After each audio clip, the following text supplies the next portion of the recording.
The candlelight danced across the polished dining table as Daniel gazed at me with an expression I couldn't quite decipher. It was his 34th birthday, and I had poured my heart into making the night unforgettable. His favorite dish, a bottle of rich Merlot, and a vow to keep our phones tucked away. Yet, the shadow of doubt in his eyes, a mix of mistrust and exhaustion, weighed heavier than the wineglass in my hand. "You've been so distant, Sarah," he said softly, his fork resting untouched beside his plate.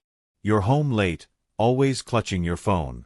You smile at messages you don't show me. I don't want to ruin tonight, but I have to ask, are you involved with someone else?" His words sliced through the air, sharp and unyielding. I let out a laugh, too shrill, too forced. "Really, Daniel? On your birthday, of all times?" I said, masking my unease with a crooked smile. "What, should I say I ran off with a billionaire and popped back for cake?" It was meant to deflect, a clumsy attempt at humor. But the moment his face tightened, I knew I'd struck a wound that had been festering for weeks. Daniel slid his chair back deliberately. "That's not a joke, Sarah," he murmured, his voice low but heavy. "Not when I'm asking you with my heart on the line. Not when I already feel you slipping away." In an instant, the birthday celebration crumbled into the night he walked away. I never imagined he'd actually leave. Daniel was the steady one, endlessly patient. 7 years of marriage had taught me he didn't slam doors or hurl accusations lightly. But that night, he grabbed his jacket, his keys, and left without a raised voice. The silence that followed was suffocating. At first, anger consumed me, anger at him for spoiling his own birthday, at myself for that foolish quip, at the tension that had been eroding our marriage for months. But beneath the fury lurked something sharper: fear.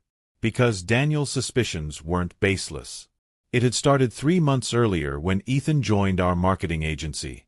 Charismatic, quick-witted, and effortlessly charming, he brought a spark to the dull office hours. Daniel and I weren't unhappy, exactly. Just faded, our lives dulled by routines of work, bills, and date nights where we were too drained to discuss anything beyond the dripping faucet or the neighbor's barking hound. Ethan noticed things Daniel hadn't in ages: a new scent I wore, a subtle shift in my hairstyle. My lingering by the coffee machine on sluggish Mondays caught his eye. It felt harmless at first: playful banter over project deadlines, shared sandwiches in the break room, strolling to the parking lot together. But then came the late-night texts, the ones that made me grin when I should have been sleeping beside my husband. I convinced myself it was nothing, just innocent fun. Yet guilt seeped through the cracks. I started placing my phone face down on the table. I pulled away when Daniel's hand grazed my arm in bed. I flinched when he asked, "Who's texting you so late?" That night, when Daniel didn't return, I called him twice. No response. By morning, his side of the closet was half empty, and a note waited on the kitchen counter. I didn't want to believe this. I spoke up because I still loved you. But last night, your words confirmed my worst fears. No yelling, no threats, just a quiet, shattering truth. He knew. I went to work that day in a daze, my mind clouded as I sat across from Ethan in a meeting. He saw my puffy eyes and asked if I was all right. I nodded, forcing a weak smile, but the heaviness in my chest was unbearable. Suddenly, Ethan's attention felt toxic, not thrilling. Daniel didn't come home that night or the next. A friend mentioned he was staying with his brother across town. He hadn't filed for divorce yet, but his silence spoke louder than any fight we'd ever had. Days stretched into weeks. Our communication dwindled to curt texts about utilities and rent, nothing about us. I stopped responding to Ethan's messages, stopped chuckling at his quips, stopped checking my phone after midnight. None of it mattered anymore. I wasn't ready to face the fact that I'd unraveled my marriage for fleeting moments of excitement. But the truth stared back at me every time I passed our wedding picture in the hallway.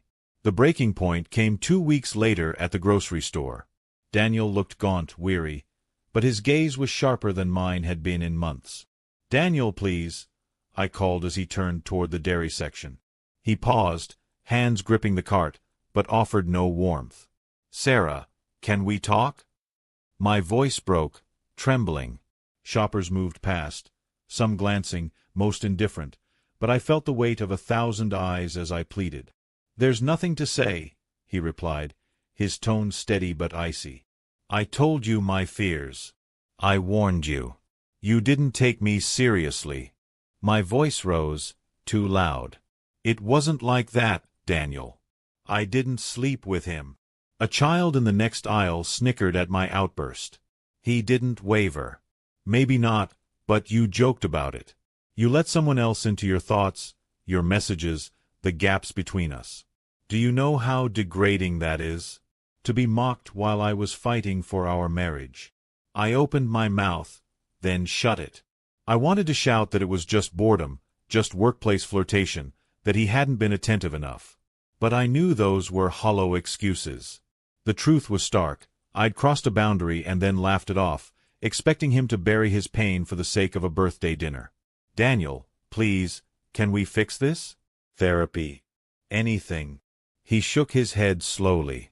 "I spent months trying to mend us while you were distracted by someone else. I won't beg for your fidelity."